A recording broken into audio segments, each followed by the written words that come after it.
जनसंख्या की दृष्टि से देश का सबसे बड़ा प्रदेश, एक ऐसा प्रदेश जहां पे सबसे ज्यादा ओपन एमबीबीएस की प्राइवेट सीट्स हैं, एक ऐसा प्रदेश जिसके नाम में तो उत्तर है, लेकिन कई सारे सवाल ऐसे हैं जिनके उत्तर खोजे नहीं मिलते। हालांकि मैंने 5 उत्तर खोजे हैं एक सवाल के कि उत्तर प्रदेश में प्राइवेट की एमबीबीएस की कट ऑफ इतनी हाई क्यों गई। इसको विस्तार में बताऊंगा, साथ ही बताऊंगा कि राउंड 2 में कट ऑफ क्या रह सकती है, क्या संभावनाएं रहेंगी आपके लिए, और अगर कॉलेजेस आपको हिडन फीस के लिए परेशान कर रहे हैं या फिर अदर चार्जेस के लिए परेशान कर रहे हैं तो आप क्या कर सकते हैं यह भी बताऊंगा। लेकिन वीडियो की शुरुआत होगी धन्यवाद से और माफी से। धन्यवाद किसका? आप सभी दर्शकों का जिन्होंने बहुत ज्यादा प्यार दिया है, बहुत सराहा है, अपना कीमती वक्त निकाल के वीडियोस को देखते हैं, लाइक भी करते हैं और कमेंट भी करते हैं। यह अपने आप में बहुत बड़ी बात होती है, हमें बहुत ज्यादा ऊर्जा मिलती है, प्रेरणा मिलती है और आपके इस प्रयास को भी मैं प्रणाम करता हूं, क्योंकि वक्त निकाल के किसी के लिए कमेंट करना बहुत बड़ी बात है। कहीं न कहीं आप हमारे काम को जज कर पाते हैं, कहीं न कहीं आपको इस बात का मतलब पता है कि मेहनत क्या होती है, आप मेहनती हैं तभी जज कर पाते हैं, कमेंट करते हैं और अपनी भावनाओं को व्यक्त करते हैं। तो आप सब लोग जो हमारे साथ जुड़े हैं हमारे वीडियोस के माध्यम से, आप सबको एक बार फिर बहुत बहुत प्रणाम करता हूं। और माफी किससे? माफी उस किसी भी एक व्यक्ति से, उस छात्र से जिसको जाने अनजाने हमारे वीडियो के माध्यम से कोई नुकसान पहुंचा हो। अनजाने पहुंचा हो अलग बात है, जाने नहीं पहुंच सकता, इसलिए नहीं पहुंच सकता क्योंकि हमारे लिए व्यवसाय जरूर है, लेकिन हर एक उद्देश्य वीडियो का बस यही होता है कि सही और ऑथेंटिक जानकारी आप तक पहुंचे, ताकि अगर आपके पास मेरिट है, अगर आप सीट डिजर्व करते हैं, अगर आप सही तरीके से सीट लेना चाहते हैं, तब आप अपनी सीट से वंचित न रह जाएं। और यकीन मानिए, अगर एक कैंडिडेट भी आके वीडियो के कमेंट में यह लिख देता है कि कहीं ना कहीं हम उसकी काउंसलिंग प्रक्रिया में भागीदार थे, सहयोगी थे, तो वो जो कमेंट है वो हमारे लिए मिलियंस वैल्यू मैटर करता है और हमें ये बहुत बड़ी उपलब्धि लगती है। लेकिन दोहरा देता हूं, बावजूद इसके अगर किसी भी कारण से किसी को ये लगता हो कि हमारे वीडियो में दी गई सूचना से उनका नुकसान हुआ है, तो सर झुका के माफी मांगता हूं। ऐसा इसलिए कह रहा हूं क्योंकि 1-2 कमेंट आए थे जिसमें छात्रों ने हमें यह कहा था कि हमने वीडियोस बनाई उत्तर प्रदेश के ऊपर जिसकी वजह से कट ऑफ हाई चली गई। तो इस वीडियो में मैं आपको फैक्ट के साथ, लॉजिक के साथ यह भी प्रूफ कर दूंगा कि कट ऑफ जो है वो कौन से फैक्टर्स पे डिपेंड करती है। ऐसा हो नहीं सकता कि मैं ऑल इंडिया कोटे की कट ऑफ ना बताऊं तो कल को 150 नंबर पे भी सरकारी सीट किसी को मिल जाए। तो आइए बने रहिए हमारे साथ, आपके सहयोग की जरूरत है, हमें हमेशा रहेगी, क्योंकि हम और आप दिल से भी जुड़े हुए हैं। सबसे पहले आपको कुछ अपनी कही हुई बातें दोहरा देता हूं जो कि मैं अपने वीडियोस में बार बार कहता रहता हूं और आप इससे सहमत भी होंगे। सबसे पहली और सबसे बड़ी बात कि कट ऑफ के लिए मैं कहता हूं कि लास्ट ईयर के कट ऑफ से कुछ भी नहीं होता।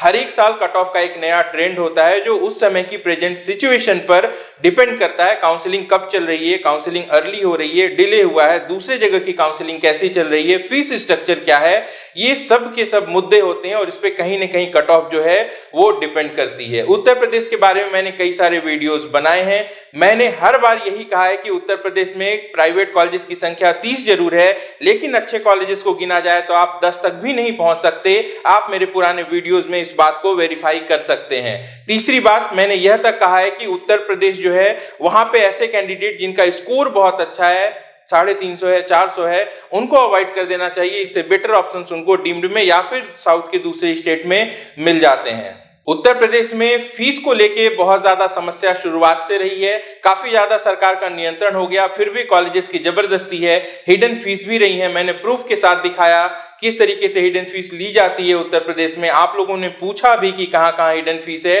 और मैंने यह तक बता दिया था कि 2020 में कहां कहां हिडन फीस है। यह छोड़ दीजिए, 2021 में किसकी नीयत खराब होगी यह कह नहीं सकते। अभी जाके वीडियो के कमेंट्स में देखिए, उत्तर प्रदेश में कई सारे कॉलेजेस से हिडन फीस की शिकायत फिर से सामने आ रही है। इसके साथ साथ मैंने यह भी कहा है कि उत्तर प्रदेश में कब क्या हो सकता है। जो प्रेडिक्शंस है मेरिट लिस्ट का, वो मेरा हर एक साल का सही निकला है। आप मेरे पुराने वीडियोस को जाके यहां से भी इस बात को वेरीफाई कर सकते हैं। इतनी सारी बातें अगर मैंने वीडियो में बताई हैं तो इसका मतलब तो ये होना चाहिए कि उत्तर प्रदेश की कट ऑफ गिरनी चाहिए थी, गिरी नहीं है, बढ़ गई है। अब क्यों बढ़ गई है, चलिए वो 5 कारण बता देता हूं। सबसे पहले नंबर ऑफ एप्लीकेंट की बात करेंगे। 2019 में तकरीबन 19,000 लोगों ने अप्लाई किया था उत्तर प्रदेश की काउंसलिंग के लिए। 2020 में यह संख्या 3,000 घट के 16,000 हो गई थी। 2021 में 3,000 वापस बढ़ गई और फिर से लगभग 19,000 टोटल एप्लीकेंट्स थे। यहाँ पे इस बात को ध्यान में रखेंगे कि 2020 में कोविड सिचुएशन थी, नंबर ऑफ कैंडिडेट्स जो है वो नीट के एग्जाम में भी कम थे और 3,000 कम कैंडिडेट ने यहाँ पे अप्लाई किया था। अब आप कह सकते हैं कि 2019 में भी 19,000 एप्लीकेंट थे, 21 में भी 19,000 एप्लीकेंट हैं, फिर कट ऑफ में अंतर क्यों है ये हम लोग अगले पॉइंट से समझेंगे। जानकारी के लिए बता दूं कि 157 कट ऑफ रही थी मिनिमम नॉन माइनॉरिटी कॉलेजेस की 2019 के सेशन में। नेक्स्ट और सबसे इंपॉर्टेंट पॉइंट जो है वो है फीस फिक्सेशन का। उत्तर प्रदेश बदनाम रहा फीस को लेके, शुरुआत से ही कभी 6 से 8 लाख रुपए के हॉस्टल चार्जेस, कभी अदर चार्जेस, कभी किसी और वजह से कैंडिडेट्स को परेशान किया जाना। बात करें अगर 2019 की, स्थितियां सुधरने लगी थी। कॉलेज की ट्यूशन फीस को और हॉस्टल को तो नियंत्रित कर दिया गया था, लेकिन मेस नियंत्रण में नहीं आया था। कॉलेजेस 2-2.5 लाख रुपीस जो है वो मेस चार्जेस लेते थे। कुछ कॉलेजेस में बैंक गारंटी भी थी और 7-8 कॉलेजेस ऐसे थे जिनमें ईयरली इंक्रीमेंट भी थी। और इससे भी बड़ी बात की चॉइस फिलिंग चल रही थी, लास्ट डेट था और उस दिन सुबह तक भी कई सारे कॉलेजेस ने अपनी फीस क्लियर डिक्लेयर नहीं की थी। आप 2019 की वीडियोस देखिए हमारे, वहां पे ओम एजुकेयर की टीम लगातार कॉलेजेस से संपर्क करके पैकेज बना रही थी और कैंडिडेट्स को हम उपलब्ध भी करा रहे थे। हालांकि कॉलेजेस की तरफ से प्रॉपर सहयोग नहीं मिलता था, कॉलेजेस भी जानकारी नहीं देते थे। तो ये जो फीस को लेके वहां पे समस्या थी कि क्लियर फीस ही नहीं पता थी लोगों की। सुनने में ऐसा लगता था कि फीस कम होगी और बाद में पता चले कि फीस बहुत ज्यादा है। तो इस अनिश्चितता की वजह से जो कैंडिडेट्स हैं उनका इंटरेस्ट कम हो गया था। 19,000 कैंडिडेट जरूर थे लेकिन फीस स्पष्ट नहीं थी। ऐसे में जो कट ऑफ है वो 2019 में लो चली गई थी। फीस बहुत इंपॉर्टेंट मुद्दा होता है। डीम्ड कॉलेजेस में भी अगर आप देखेंगे तो ऐसे कॉलेजेस जो क्वालिटी वाइज अच्छे हैं लेकिन उनकी फीस ज्यादा है तो वहां कट ऑफ कम होती है, और ऐसे कॉलेजेस जिनकी फीस कम है, क्वालिटी चाहे जो भी हो, वहां पे जो कट ऑफ है वो आपको हायर साइड में देखने को मिलती है। अब आप कहेंगे कि 2020 का क्या? 2020 के बारे में बताना चाहूंगा कि जब रजिस्ट्रेशन की नोटिफिकेशन आई थी उसके कुछ समय बाद जो फीस है उसकी जानकारी सरकार ने जारी की थी, लेकिन इसके 1-1.5 महीने पहले ही एक पत्रिका मैगजीन है, इसने एक न्यूज बना दी थी जिसमें यह कह दिया था कि जो डोमिसाइल्ड कैंडिडेट हैं उत्तर प्रदेश के, ये 36,000 की फीस पे पढ़ पाएंगे प्राइवेट कॉलेजेस में, और बाहरी बच्चों के लिए जो फीस है वो 17 लाख से लेके 21 लाख रुपए प्रति वर्ष हो जाएगी। उसकी यह न्यूज सोशल मीडिया पे भी काफी ज्यादा वायरल हुई। हालांकि इसका खंडन हमने जरूर किया था कि ये न्यूज ऑफिशियल नहीं है और ये गलत भी हो सकती है। हुआ भी वही, बाद में जब सरकार ने फीस निश्चित कर दी तो जब नवंबर में काउंसलिंग चल रही थी तो उस समय कोविड प्रोटोकॉल भी था। पिछले साल से 3,000 कम कैंडिडेट ने रजिस्टर किया और जो 16,000 रजिस्टर्ड कैंडिडेट थे उसमें से भी कई सारे कैंडिडेट डॉक्यूमेंट वेरिफिकेशन के लिए नहीं पहुंच पाए थे। और इन सब के बावजूद अगर आप 2019 से कंपेयर करेंगे तो जो कट ऑफ है वो तकरीबन 32 मार्क्स ज्यादा थी। 157 से ये बढ़ के 188 हो गई थी। हालांकि 2020 में सरकार ने जो आदेश जारी किया फीस निर्धारण को लेके, इससे ऐसा प्रतीत हुआ कि जैसे सभी तरह के जो अदर चार्जेस हैं, examination fees, hostel, mess, tuition fee, इन सबको नियंत्रित कर लिया गया है। इसलिए 2020 में डिमांड ज्यादा रही, तो इसे आप कम नहीं कह सकते। 19 के कंपैरिजन में 2020 की कट ऑफ काफी ज्यादा थी। अब एक और इंपॉर्टेंट फैक्टर देख लेते हैं, नंबर ऑफ सीट्स कितनी रही। 2019 की अगर बात करें तो 2019 में मात्र 25 प्राइवेट मेडिकल कॉलेज थे जिसमें 3450 सीटें थी, लेकिन 2020 में टोटल नंबर ऑफ कॉलेजेस की संख्या 29 हो गई। बट सीट इंक्रीमेंट के बाद जो टोटल सीट्स बढ़ी थी वो 850 बढ़ चुकी थी। 4100 सीट थी 2020 की काउंसलिंग में। कैंडिडेट की संख्या पिछले वर्षों की तुलना में 4 से 5,000 टोटल कम हो गई थी। बावजूद इसके कट ऑफ 2019 से भी 31 मार्क्स ऊपर जाती है। इस बात को जरूर कंसीडर करेंगे। बात 2021 की अगर हम करते हैं तो सिर्फ एक नया कॉलेज कुछ इंक्रीमेंट हुई तो टोटल नंबर ऑफ कॉलेजेस की संख्या बढ़ के 30 हो गई और सीट्स की संख्या 4100 से बढ़ के 4500 हो गई। तो यहाँ पे हम ये देखेंगे कि कैंडिडेट्स 3 से 4 हजार बढ़ गए। यह मैसेज चला गया लोगों तक की जो फीस है वह भी नियंत्रित हो गई है और सीट में उतनी ज्यादा इंक्रीमेंट भी नहीं हुई। तो इसका असर सीधा सीधा कट ऑफ पर आपको देखने को मिला है। तो अब तक मैंने आपको 3 बड़े कारण बता दिए। सबसे पहला और सबसे जरूरी की जो फीस है इसको लेके थोड़ी सरकार ने तत्परता दिखाई, फिक्सेशन हुए यहाँ पे। हिडन फीस की बात बाद में कर लेंगे, लेकिन सरकार के आदेश के मुताबिक जो फीस है उसको काफी ज्यादा नियंत्रित किया जा चुका है। इसका असर पड़ा। नंबर ऑफ एप्लीकेंट्स जो है वो ज्यादा रहे 2021 सेशन के लिए, और number of increment in seats जो हैं वो पिछले साल की तुलना में काफी कम देखने को मिली। चौथा और बेहद जरूरी कारण यह सुन लीजिए कि उत्तर प्रदेश की सीमा से जुड़े हुए जितने भी दूसरे राज्य हैं वहां पे प्राइवेट कॉलेजेस की संख्या बहुत कम है, या फिर जो फीस है वह भी बहुत ज्यादा है। और ये कॉमन सी बात है कि जो नॉर्थ के स्टूडेंट हैं वो साउथ में नहीं जाना चाहते, और सारा का सारा प्रेशर जो है वो उत्तर प्रदेश पे आ जाता है। एग्जाम्पल से बता देता हूं, राजस्थान जहां की सबसे ज्यादा मेरिट वाले कैंडिडेट्स होते हैं, राजस्थान में प्राइवेट कॉलेजेस की जो स्टार्टिंग फीस है वो 15 लाख रुपए से है, और उसके साथ साथ भी वहां पे बैंक गारंटी है। कैंडिडेट्स के पास नियरेस्ट जो बेस्ट ऑप्शन होता है वो उत्तर प्रदेश ही होता है। हरियाणा में कॉलेजेस की संख्या बहुत कम है, और वहां पे भी जो बजट है वो 75 लाख से शुरू होता है, तो हरियाणा के कैंडिडेट भी उत्तर प्रदेश को प्रेफर करते हैं। दिल्ली में कोई भी प्राइवेट कॉलेज नहीं है, दिल्ली का भी प्रेशर होता है। पंजाब में भी बहुत लिमिटेड ऑप्शंस हैं,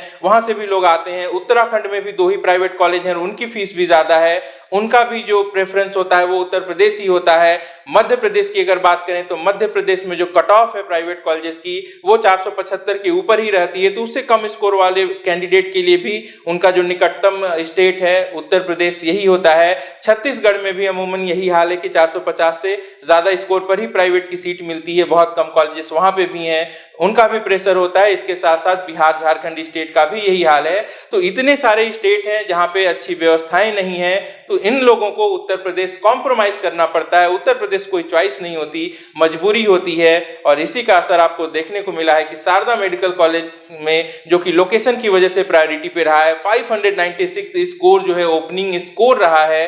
596 पे आप हमदर्द, कस्तूरबा और सिम्बायोसिस कई सारे कॉलेजेस का भी ऑप्शन था, लेकिन कैंडिडेट्स ने यहाँ पे उत्तर प्रदेश को प्रेफर किया। तो ये एक ऐसी सिचुएशन बन गई, और इसका जो नुकसान है वो हो सकता है उत्तर प्रदेश के जो लोकल कैंडिडेट्स हैं उनको उठाना पड़ा, क्योंकि उत्तर प्रदेश में 100% सीट्स जो हैं ये ओपन कैटेगरी की होती हैं। पांचवा और आखिरी जो फैक्टर है वो आप डीम्ड की फीस स्ट्रक्चर को मान सकते हैं। डीम्ड की फीस लगातार बढ़ रही है। 2020 में 46 डीम्ड कॉलेजेस थे, इनमें से लगभग 7 ऐसे कॉलेज थे जिनकी फीस 15 लाख से कम थी, लेकिन 2021 के सेशन को आप देखते हैं तो ऐसे 3 ही कॉलेज हैं, सिम्बायोसिस जिसकी फीस 10 लाख है, हमदर्द जिसकी फीस 14 लाख है, और जेजीएमएम का जो नया कॉलेज है इनकी फीस भी 14.5 लाख है। तो ये 3 कॉलेजेस हैं जिनमें से सिम्बायोसिस और हमदर्द की कट ऑफ बहुत ज्यादा होती है। इस तरीके से अगर ओपनिंग बजट हम डीम्ड कॉलेजेस का देखते हैं तो 70 लाख से शुरू होता है। ऐसे में 70 लाख से 80 लाख के बीच में कुछ ऑप्शंस हैं, फिर सीधे सीधे 1 करोड़ से बजट शुरू होता है। तो वो जो कैंडिडेट हैं उनको भी उत्तर प्रदेश एक विकल्प लगता है। दोहरा देता हूं, पैसे इतने ज्यादा हैं प्राइवेट कॉलेज की पढ़ाई में कि कॉलेज चुनना आपके लिए पसंद नहीं, आमतौर पे मजबूरी ही बना हुआ होता है। तो ये मेरे द्वारा फाइंड आउट किए गए 5 मेजर रीजंस थे। और भी छोटे छोटे पॉइंट्स होते हैं, जैसे कि नंबर ऑफ एप्लीकेंट्स ज्यादा हैं इस साल, एक्यूमुलेट हो गए हैं कैंडिडेट्स, मल्टीपल अटेम्प्ट्स हो चुके हैं उनके, वो भी हैं, उनका भी प्रेशर है। इसके साथ साथ धीरे धीरे इंफॉर्मेशन भी फैल जाती है कि ठीक है उत्तर प्रदेश में कॉलेजेस एवरेज कैटेगरी के हैं, लेकिन यहाँ पे जो कट ऑफ है वो कम जाती है, तो ऐसे में एक अपॉर्चुनिटी होती है। जानकारी अगर हम छुपा भी लें तो ये हमारे जो व्यवसाय है, हम जिस फील्ड में हैं, बिंग काउंसलर, जितने भी काउंसलर हैं, उनका एक कर्तव्य होता है कि ज्यादा से ज्यादा जानकारी, सही जानकारी वो कैंडिडेट्स तक पहुंचा सकें ताकि उनका फायदा हो। तो इसे छुपाया नहीं जा सकता, जो फैक्ट है वो मैं बताऊंगा ही, हर एक जिम्मेदार काउंसलर बताएगा, क्योंकि इसी काम के लिए आप हमें जानते हैं। तो ये बातें हो गई कट ऑफ को लेके। आशा करता हूं कि आप मेरी बात से सहमत होंगे और अपने लाइक और कमेंट से मुझे भी अवगत कराएंगे। अब बात करेंगे कि राउंड 2 में क्या होगा उत्तर प्रदेश में। राउंड 2 में जो कट ऑफ है वो हायर साइड में रहती है प्राइवेट कॉलेजेस के लिए। गवर्नमेंट कॉलेजेस की जहां तक बात है, जो कट ऑफ है वो लो जाएगी ही जाएगी, क्योंकि ऑल इंडिया कोटे की अलॉटमेंट भी साथ साथ आई थी। तो बहुत सारे ऐसे कैंडिडेट हैं जो टॉप रैंक वाले, वो जा चुके हैं ऑल इंडिया कोटे में, तो वहां पे रिलैक्सेशन गवर्नमेंट सीट पे जरूर देखने को मिलेगा। लेकिन प्राइवेट सीट्स की अगर हम बात करें तो चूंकि राउंड 1 में 4500 ओपन सीट्स थी, इनमें से जो सीटें वैकेंट होंगी वही राउंड 2 में जाएंगी। तो ऐसे में यह जो संख्या होती है वो काफी कम हो जाती है। एग्जाम्पल देखिए बताता हूं कि 2020 में 4100 सीटें राउंड 1 में थी, लेकिन राउंड 2 में सिर्फ 410 सीटें ही बची थी। इन 410 सीट्स में से भी ज्यादातर सीट्स जो हैं वो माइनॉरिटी कॉलेजेस की थी, जिनकी फीस ज्यादा होती है, 277 ओपन सीट्स ही बची थी। तो यही रेशियो आमतौर पर होता है। हालांकि 2021 में जो नंबर ऑफ वैकेंट सीट्स हैं ये ज्यादा हो सकती हैं, 700-800 या इससे थोड़ी ज्यादा भी रहेंगी। वजह यह है कि कई सारे हाई स्कोर वाले कैंडिडेट ने भी उत्तर प्रदेश में सीट्स अलॉट करा ली हैं और उनको डीम्ड यूनिवर्सिटीज मिली हैं। तो लास्ट ईयर के कंपैरिजन में ज्यादा वैकेंट सीटें आएंगी इस बार, इस बात की पूरी संभावना है। लेकिन इन सब के बावजूद जो फासला है वो बड़ा ही होगा। 2020 की अगर हम बात करें, जो राउंड 1 और राउंड 2 की कट ऑफ स्कोर में फासला था वो न्यूनतम 100 मार्क्स का था और अधिकतम 245 मार्क्स का वहां पे डिफरेंस देखने को मिला था। तो ये बहुत बड़ा गैप तो यहाँ पे नहीं देखने को मिलेगा, क्योंकि जो कट ऑफ है वो ऑलरेडी काफी हायर साइड में चली गई है। लेकिन 80 से 100 नंबर का डिफरेंस जो है वो कई सारे कॉलेजेस में, ज्यादातर कॉलेजेस में आप कह लें कि आपको फिर से देखने को मिलेगा। माइनॉरिटी के कॉलेजेस पे, खासकर माइनॉरिटी कैंडिडेट्स के लिए जो डिफरेंस है वो कॉलेज की क्वालिटी के हिसाब से होगा।